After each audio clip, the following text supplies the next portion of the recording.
Hein, faut vous apprêter. Vous pensez que vous allez venir nager dans la Bible. Alors, je suis dans. Merci, professeur, tu as bien répondu. Wiki du Brésil. Luc chapitre, ou si vous voulez. Je prends Luc chapitre. Marc chapitre 1, verset 10. Marc chapitre 1, verset 10. Je vais lire. Au moment où il sortait de l'eau, c'est-à-dire Jésus, il vit les cieux s'ouvrir et l'Esprit Saint descendre sur lui comme une colombe. Je relis le même verset dans Matthieu chapitre 3, verset 16. Dès que Jésus eut été baptisé, il sortit de l'eau, point. Et voici, virgule, les cieux s'ouvrirent et il vit l'Esprit de Dieu descendre comme une colombe et venir sur lui. Luc chapitre 3, verset 22. Et le Saint-Esprit descendit sur lui sous forme d'une colombe corporelle. Alors, Aaron, voilà ma question. Matthieu chapitre 3, verset 16. Dès que Jésus eut été baptisé, il sortit de l'eau et voici, virgule, les cieux s'ouvrirent et il vit l'Esprit de Dieu descendre comme une colombe et venir sur lui. L'Esprit de Dieu est descendu comme une colombe. Comme une colombe, ça signifie quoi? Comme une colombe, ça veut dire quoi?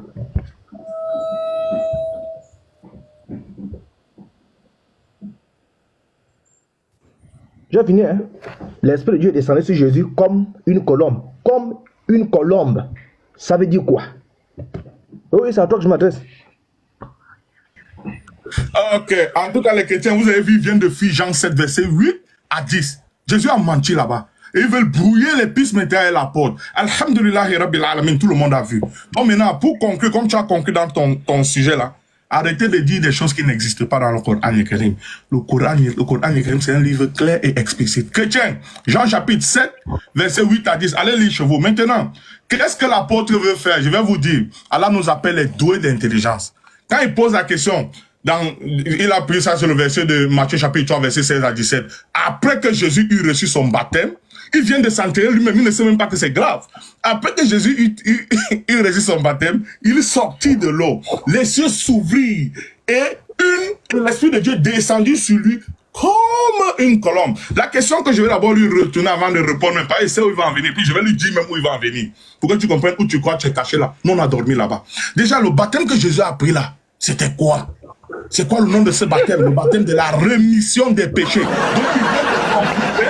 Donc, il vient de confirmer. Arrêtez, maintenant, est-ce qu'on peut avoir un échange intellectuel? Ce que tu fais là, c'est quoi, on m'entend pas? Non, tu m'as fait rire un peu, il fallait que je rie. Ok, pourquoi tu fais comme ça? Si moi je fais comme ça, tu vas dire quoi? Toi-même, tu m'as fait la même chose. J'ouvre la caméra, je te montre, tu m'as fait la même chose. S'il vous plaît, c'est pas grave.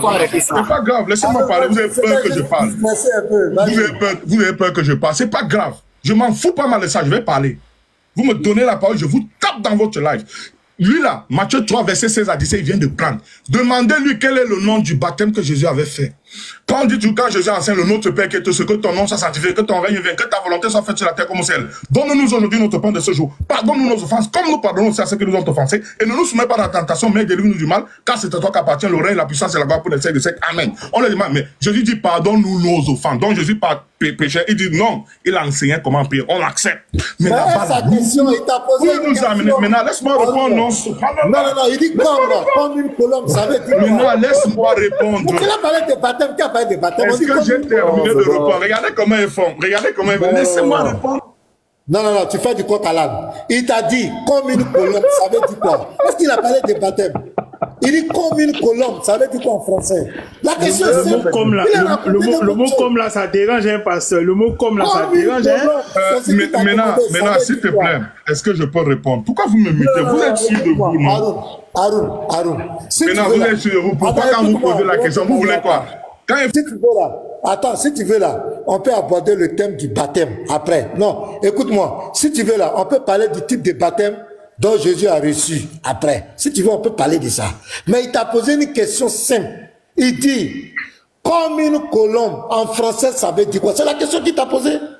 Mais tu l'as raconté baptême. C'est baptême de temps. Maintenant, quand on me pose une question, vous n'allez pas me diriger. Laissez-moi répondre quand je termine. Non, tout le monde un cerveau, ils vont voir si j'ai répondu ou pas. Pourquoi vous me coupez? Arun, soyons sérieux. Quand on te pose une question, tu réponds à la question, et puis après... Je suis en train de répondre.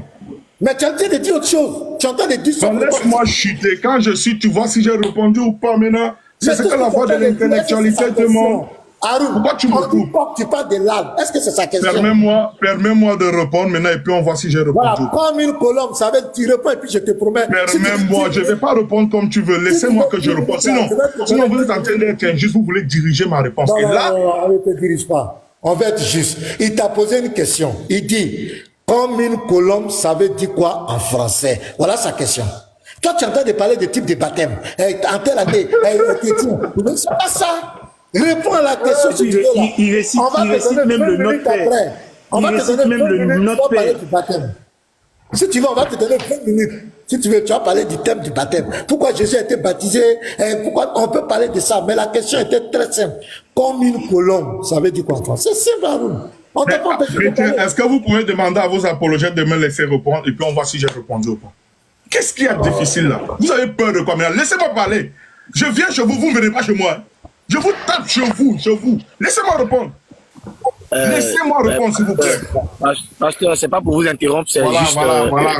Laissez-moi parler. Il m'étouffe. Je veux parler au pasteur, mon ami. Oh, petit Haroun, faut te calmer. Faut te calmer. Je veux parler au pasteur, il y a quoi? Faut te calmer, il y a quoi? Pasteur, au fait, Haroun est en train de se victimiser sous prétexte qu'on ne vient pas sur son live. Pasteur, je vous ai envoyé, après son intervention, Haroun, s'il finit, moi je lui demande tout à l'heure un débat sur la divinité de son Dieu. Parce que je suis monté sur son panel et je lui ai dit, s'il est garçon, qu'il accepte que lui et moi on fasse un débat là-dessus. Haroun m'a injecté directement parce que je lui ai dit qu'on doit débattre sur son thème. Et ils m'ont injecté et ils ont commencé à donner des passages, que ça l'a même clos le débat. Haroun, je te lance le défi, je suis là. Bien vrai que je suis occupé. On va passer. Ma question. Voilà. Et pasteur, je t'ai envoyé la vidéo. Merci. Non, c'était juste ce que je voulais dire. Donc arrête de dire qu'on ne vient pas sur son panel en fait. Voilà, s'il finit, il n'est qu'à répondre à ça. Ok, vraiment, regardez les musulmans, ils m'ont posé une question. Ils ont tourné 15 minutes, ils ne me laissent pas répondre. S'ils m'auraient laissé chuter, on devrait comprendre si j'ai répondu ou pas. Je vais répondre. Mais lui-même, il vient encore de confirmer ce que je disais, que Jésus a menti dans Jean 7, verset 8 à 10. Voilà pourquoi, écoutez bien, il a pris le Matthieu 3, verset 16 à 17. Écoutez bien, je vais répondre à sa question. Et vous allez voir que Paul a toujours menti.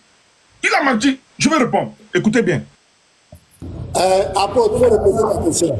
Apôtre, repose ta question. Je pense que Haroun, pasteur maintenant, repose ta question. Apôtre, repose ta question. Il ne pourra jamais répondre à ça. Haroun ne peut écouter. Repose ta question, apôtre. Vas-y à la question, va répondre. Haroun, moi je n'ai pas pris assez de temps. Parce que dans mon temps là, je pose ma question. Une fois que tu réponds, je bascule directement dans l'islam. Hein. Moi, tu ne peux pas me distraire. Je te dis la vérité, tu ne peux pas jamais me distraire. Une fois tu réponds, et Islam TV, appelez-vous, hein, je bascule une fois dans le Coran. Ma question est de savoir, tu vas distraire ce que tu vas distraire, tu me distraire. Matthieu chapitre 3, verset 7. Dès que Jésus lui était baptisé, virgule, il sortit de l'eau, point. Et voici, virgule, les cieux s'ouvrirent, virgule, et il vit l'Esprit de Dieu descendre comme une colombe et venir sur lui. Ma question est simple et limpide. Comme une colombe, ça veut dire quoi? Voilà. Les 669 personnes. Voici la question de l'apôtre. Est-ce que pour répondre à ça, on est obligé d'aller au pôle Nord, au pôle Sud pour aller sur la Lune? La question est simple. Mais il laisse ça, il raconte autre chose. Donc c'est pourquoi on est obligé de le recadrer. Il fait croire aux gens qu'on l'empêche de parler, qu'on a peur de lui. On t'a posé une question. On dit, que signifie le coq? Tu dis, tu t'en parlé de l'âme. Mais on est obligé de te dire qu'on ne parle pas de l'âme, on parle du coq. Voilà ce que ça signifie. Voilà une question, c'est simple. Réponds. Les frères, voici la question. Donc, Haroun, je te demande, réponds à la question. La question est très simple. Vas-y. Ok, merci. Maintenant, tu me donnes combien de minutes pour répondre? Non, pour répondre à la question. Tu me donnes combien de minutes pour répondre? On te donne 3 minutes. 3 minutes. Merci. 3 minutes. Mettez le chrono. Les musulmans prenaient le chrono là-bas, parce que Unique Boy, qu'est-ce qu'il faisait la fois passée quand on m'a donné le temps? Il cachait le temps pour me déconcentrer, pour que je perde le temps en lui disant, montre-moi le chrono, les musulmans prenaient le chrono là-bas. Je vais répondre. Mais là, le chrono, je n'ai pas besoin de voir. Vas-y, réponds à la question. Je n'ai pas besoin de voir. Mais les musulmans lançaient le chrono. S'ils ont touché, tout le monde va voir qu'ils ont touché. Ok, écoutez bien. Vas-y. Laisse alors, non? Ok, je réponds. Écoutez bien. L'apôtre vient de confirmer ce que j'ai dit, que Jésus c'était un menteur, un grand menteur dans la Bible. Jean chapitre 7, verset 8 à 10. Jésus a menti qu'il partait par la fête, après par la fête, il se cache en soum-soum. Il se cache en soum-soum. C'est le mensonge, non? Maintenant, Apocalypse 21, verset 8. Le péché du menteur, là, c'est lequel? C'est l'enfer. Donc Jésus, là, comme il a dit dans Jean 8, verset 40 à 45, que le père du mensonge, c'est le diable. Donc c'est lui le père du mensonge. Il a menti là-bas. Maintenant, Matthieu chapitre 3, verset 16 à 17, que Jésus a appris. Que lui, là, autant pour moi, l'apôtre, il a appris. Quand on dit le notre Père qui est au ciel, cela, on demande pourquoi je dis pardonne nos offenses comme nous pardonnons. Il dit que non, il a enseigné aux gens. Ils ne veulent pas dire que Jésus a péché là-bas. Mais le Matthieu 3, verset 16 à 17 que vous avez, qu'il a pris là. C'est quoi? Est-ce que Jésus a enseigné les gens à se baptiser là? Non. Il a trouvé Jean-Baptiste. Jean-Baptiste avait déjà baptisé un moyen de personnes. Que signifie ce baptême? Le baptême là signifie la repentance des péchés. Jésus a enseigné encore quelqu'un à se baptiser là-bas. Non. Grave encore. Donc Jésus était un péché. Ça confirme le Jean 7, verset 8 à 10 que j'ai pris. Parce que après qu'il eut reçu son baptême, il sortit de l'eau, les cieux s'ouvrirent aussitôt et l'Esprit de Dieu descendit sur lui sous forme comme une colombe. Donc Dieu a eu peur là-bas que si le gars, s'il le laisse encore ici là comme ça, il va encore aller pécher. Comme Dieu dit dans 1 Jean 1 verset 5, il est lumière, il n'est pas ténèbres. La lumière c'est la représentation de la piété, les ténèbres c'est la représentation de l'impiété, de l'impureté. Dieu a vite profité que les gens ici la vie dans Jésus. Incarnation, entre parenthèses. Maintenant, comme une forme d'une colombe. Écoute bien l'apôtre, je vais répondre à ta question là. Vous verrez que me bloquer. Vous pouvez me poser une question que je ne réponds pas. L'Esprit de Dieu est descendu sous la forme d'une colombe. Il veut faire la corroboration. Il y a deux options avec ce qu'il a pris là. Dans le juif là, dans le 1 Corinthiens 9, 20 à 21, ou à 22, dont Paul parle là-bas, quand il dit « Je suis comme un juif ». Donc il va aussi dire que Paul avait la forme d'un juif. Les juifs ont quelle forme? Vu que chaque juif est différent, à son propre sens. Alors, si tel n'est pas le cas, il veut rebondir dans le Coran parce qu'il a beaucoup dit, moi je bascule dans le Coran. Il veut dire, écoutez l'apôtre, regarde l'intelligence chez moi. Pendant la nuit, quand Allah dit qu'il descend au premier ciel, et il demande où sont mes esclaves qui voudraient que je les invoque, que je les exauce, demandez-moi et je vais vous exaucer. C'est eux qui veulent partir. Donc le comme là-bas, deux options. Si tu veux dire que le pôle là, c'est comme un juif, tu vas nous donner la forme des juifs ici. Si tu veux dire c'est la descente d'Allah dans le premier ciel, je t'attends là-bas. Et les musulmans, écoutez bien comment on répond à ça, parce que ici, on n'est pas venu appeler à notre personne, mais on est venu ici tout simplement pour la vérité.